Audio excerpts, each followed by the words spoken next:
তো হঠাৎ রাতারাতি বা মুহূর্তের মধ্যে আমাদের প্রশাসন বা পুলিশ একেবারে ফেরেশতা হয়ে আমল পরিবর্তন হয়ে গেছে এমন কিছু তো না।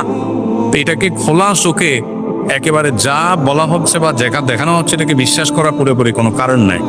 সিসিটিভি ফুটেজও আমরা দেখেছি, সেখানে অভিযোগ আছে যে তিনি বলছেন তাকে এক জায়গা থেকে গুম করা হলো আর সিসিটিভি ফুটেজ আরেক জায়গা, ওইটার কাছাকাছি আরেক জায়গা। তাহলে তো রিয়েল জিনিস উঠে আসতে পারে না।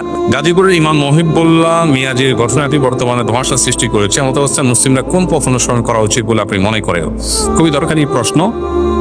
গাজীপুরের যে মহিবুল্লাহ মিয়াজি খতিব সাহেব, যিনি অপহৃত হওয়ার বা গুম হওয়ার বিষয়ে বেশ টক অব দ্য কান্ট্রিতে পরিণত হয়েছিল বেশ কিছুদিন ধরে, ওনার বিষয়টাতে আমরা নানা ধরনের নাটকীয়তা প্রত্যক্ষ করছি। তাকে এনে পুলিশ ভিডিও করাচ্ছে যে তিনি বলছেন সেখানে তাকে অপহরণ করা হয়েছে, তাকে অপহরণ করা হয়নি, তিনি নিজে নিজে এটা করেছেন। কেন করেছেন? তার একসময় অসুস্থতা ছিল, অপারেশন হয়েছে মাথা, সেটার জন্য তার মানসিক সমস্যা থেকে এগুলো হয়েছে। প্রশ্ন হলো, এই বিষয়ে তো কোনো তদন্ত কমপ্লিট হয়নি, তাহলে তদন্ত চলাকালীন অথবা এটার কোনো সুরাহা হয়নি, বিচার হয়ে যায়নি, এরকম একটা বিষয়ে সংশ্লিষ্ট ব্যক্তিকে আনায়া বক্তব্য পাবলিকলি প্রচার করার এটার কি যৌক্তিকতাটা থাকতে পারে?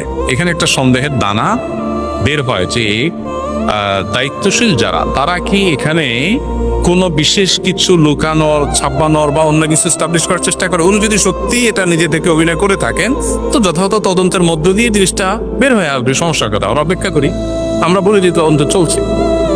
সেটা না করে মাঝপথে হঠাৎ এরকম করার কারণটা কি? দ্বিতীয়ত হলো, অনেক আলেম ওলামা আছে যারা ইতিপূর্বে বিভিন্ন সময় পুলিশের কাস্টডিতে অথবা জেলে থাকাকালীন সময়ে তাদের উপর এমন কিছু প্রয়োগ করা হয়েছে যেটা তাদের স্বাভাবিকত্বকে নষ্ট করেছে, স্বাভাবিক চিন্তা চেতনা থেকে তাদেরকে সরিয়েছে, তাদেরকে মিথ্যা বলতে বাধ্য করা হয়েছে। এরকম ঘটনা বাংলাদেশে কি ঘটেছে আমরা কি কেউ না জানি? তো হঠাৎ রাতারাতি বা মুহূর্তের মধ্যে আমাদের প্রশাসন বা পুলিশ একেবারে ফেরেশতা হয়ে আমল পরিবর্তন হয়ে গেছে এমন কিছু তো না। তো এটাকে খোলা চোখে একেবারে যা বলা হচ্ছে বা যেটা দেখানো হচ্ছে এটাকে বিশ্বাস করা পুরোপুরি কোনো কারণ নাই।